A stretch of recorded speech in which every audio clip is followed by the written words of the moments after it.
Bienvenidos a La Otra Aventura, un espacio dedicado al mundo de los libros. Estamos en Global Book, en Bolívar número 31, en el centro de la Ciudad de México. Hoy hablaremos del ensayo personal, de ese momento en el cual un autor inquiere a su alma y le pregunta asuntos fundamentales de su vida y de su existencia. Usted seguramente ya se ha dado cuenta de que, sobre todo en las redes sociales, las personas comparten frases sin sentido, declaraciones sin meditación, aseveraciones sin mucha reflexión. Quizá haya una urgencia por participar de los hechos que pasan por la pantalla lo más pronto posible, muchas veces sin siquiera conocerlos. Por eso hay que regresar a la letra impresa siempre, a los libros. Montaigne decía que saber mucho da ocasión de dudar más, de modo que los que más pronto lanzan sus afirmaciones seguramente son los menos enterados y reflexivos. Hoy hablaremos del ensayo personal, ese género que revela la condición humana. Y como siempre, recomendaremos algunos libros del género, pues como dijo Montaigne, los libros son el mejor viático que he encontrado para este humano viaje. Les recuerdo que fue Adolfo Bioy Casares quien escribió que leer era la otra aventura y que la primera era probablemente la vida misma. Estamos pues en la otra aventura.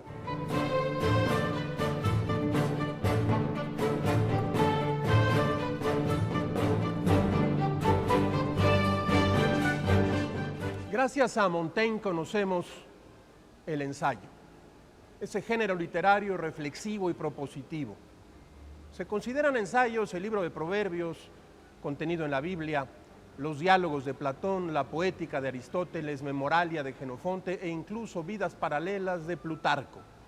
Se trata de obras antiguas en las que los autores reflexionan en torno a personajes, moral de su época, la belleza, la historia. Pero definitivamente es Séneca, con sus epístolas morales a Lucilo, el que se considera el precursor definitivo del ensayo.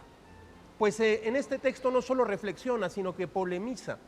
En las 124 cartas que conforman ese libro, Séneca aborda un tema motivado por una pregunta supuestamente hecha por Lucilo y luego lo desarrolla. Reinterpreta a otros autores, los refuta o los cita. Se trata de meditaciones personales, pero que apelan a su contexto y al desarrollo intelectual de su época.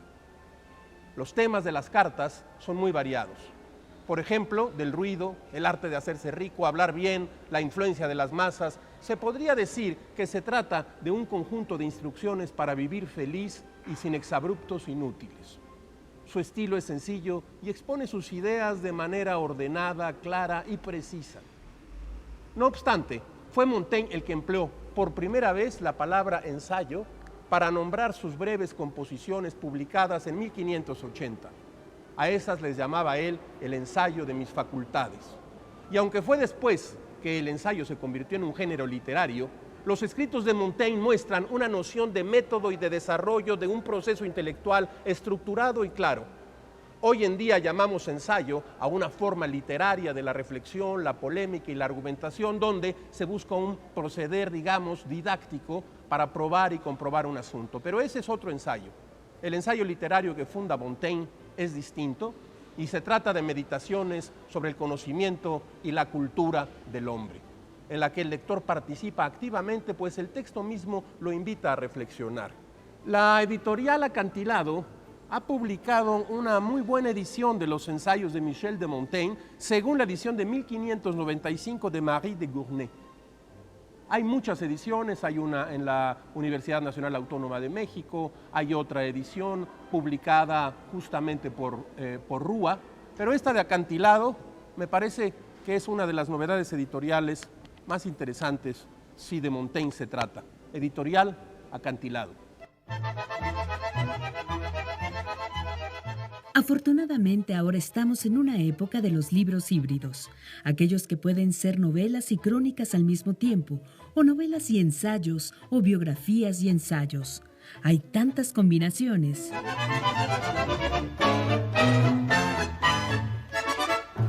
Julian Barnes escribió hace algunos años Nada que temer, una novela que puede leerse también como ensayo y autobiografía, en la que reflexiona y narra anécdotas personales, fundamentalmente acerca de la muerte, a través de su conciencia del paso del tiempo y de la experiencia familiar y literaria. En un tono socarrón a veces, melancólico otras, pero siempre reflexivo, Barnes aborda el tema de la religión, la muerte, la superchería, las relaciones humanas, el amor, la vida. Por este libro no solo desfilan sus abuelos, padres, hijos y hermano filósofo, sino grandes artistas que no solo le gustan, sino que han reflexionado y escrito sobre la muerte, como Igor Stravinsky, Michel de Montaigne, del que ya hemos hablado, Philip Larkin, Stendhal, Gustave Flaubert, Maurice Ravel, por mencionar algunos. Sin embargo, el hilo conductor es el escritor francés Jules Renard, cuyos diarios pertenecen al género híbrido que va de las memorias al ensayo y a la crónica. Por cierto, en sus diarios, Renard no solo disecciona con pulso de cirujano a la sociedad literaria, política y periodística de su época, como Oscar Wilde, André Gide, Toulouse-Lautrec. También analiza con un rigor despiadado su propia personalidad, sus ambiciones, sus contradicciones. Renard funciona como un espejo en el cual el lector sin duda se verá reflejado.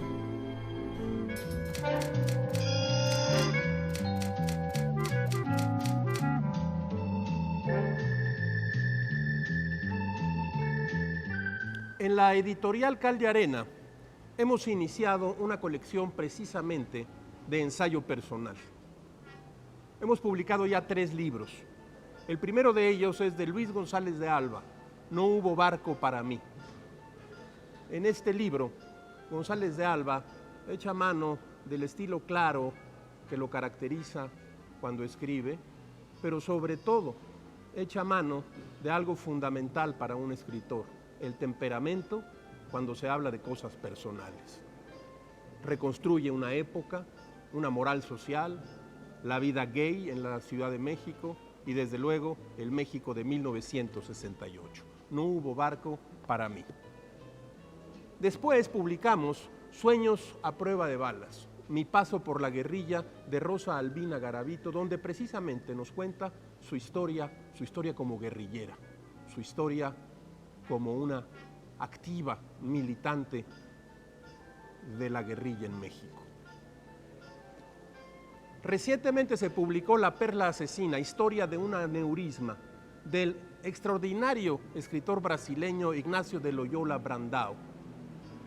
Es la historia del día en que le descubren a este escritor un aneurisma. Él llama La perla asesina. Y es la historia de su paso por los hospitales, del diagnóstico, de la forma en que él se imagina que muy probablemente en cualquier momento va a caer muerto, como caen muchas veces quienes han sufrido un aneurisma. Pero esto sirve también para reconstruir toda una época, toda una noción de la literatura, una propuesta de la vida, una forma de enfrentar y mirar a la muerte.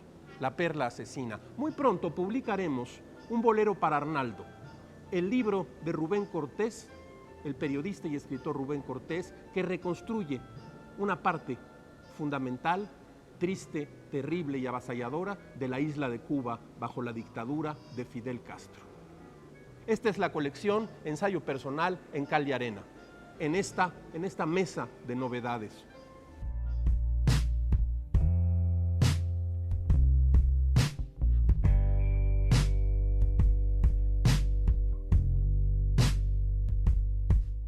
Nos preguntábamos entonces qué es el ensayo personal. Se podría responder lo siguiente: es un género en el cual el autor inquiere a su alma, decíamos, y le pregunta por sí mismo. Las respuestas han ocupado a los clásicos, desde Séneca hasta Montaigne. El escritor norteamericano Philip Lopate se añade a esta tradición con Retrato de mi cuerpo, publicado por Tumbón Ediciones en el año 2010. En esos 3 ensayos, cuyo hilo conductor es el propio Lopate, el autor disecciona con la precisión de un cirujano sus obsesiones y el mundo que lo rodea. Estamos ante un autorretrato honesto e incisivo, a través del cual echamos una mirada no solo a los temas que interesan al autor, sino al autor mismo. Este libro es un excelente ejercicio de introspección e inteligencia, un libro realmente recomendable si hablamos de ensayo personal. El mismo Lopate hizo una antología sobre el ensayo personal, en la cual incluye desde luego a Montaigne, a Addison y Steele, a Samuel Johnson, a Charles Lamb, a William Hazlitt, a Robert Louis Stevenson, a Chesterton, a Virginia Woolf. En estos autores de lengua inglesa el ensayo personal alcanza realmente una altura prosística que solo los clásicos. Hace poco tiempo leí por primera vez un libro mayor, de verdad mayor, no exagero, Una mosca en la sopa, las memorias de Charles Simic, que yo diría podrían también leerse como un ensayo personal. Gran poeta Simic, nacido en Belgrado en 1938. Emigró a los Estados Unidos, donde al final siempre, como él mismo dijo, fue un extranjero sospechoso. Este libro de memorias posee un poder magnético y una prosa de primera línea. De pronto, Simic puede escribir cosas como esta: la tristeza y la buena comida son incompatibles, aunque, como sabían bien los sabios antiguos, el vino suelta la lengua, a uno le puede invadir la melancolía incluso con la mejor botella de vino, sobre todo cuando se está haciendo uno mayor. Sándor Márai. Lo conocí gracias a las ediciones de Salamandra y a las recomendaciones de buenos lectores que conocieron a Márai antes que yo, como siempre sucede cuando leemos a un nuevo autor. Márai nació en una pequeña ciudad, Kasa, de una pequeña ciudad húngara que hoy pertenece a Eslovenia. Emigró a los Estados Unidos. En Hungría prohibieron su obra y de pronto un gran autor desapareció durante décadas. Después de la caída del muro de Berlín, Márai resurgió. Sus libros, usted lo sabe: La mujer justa, La hermana, Los diarios, El último encuentro, La amante de Bolzano, donde encuentra usted toda la historia de una pareja, de un pasado, de un hombre que se enfrenta a su destino. Hay libros de Márai que pueden leerse ciertamente como si fueran ensayo personal.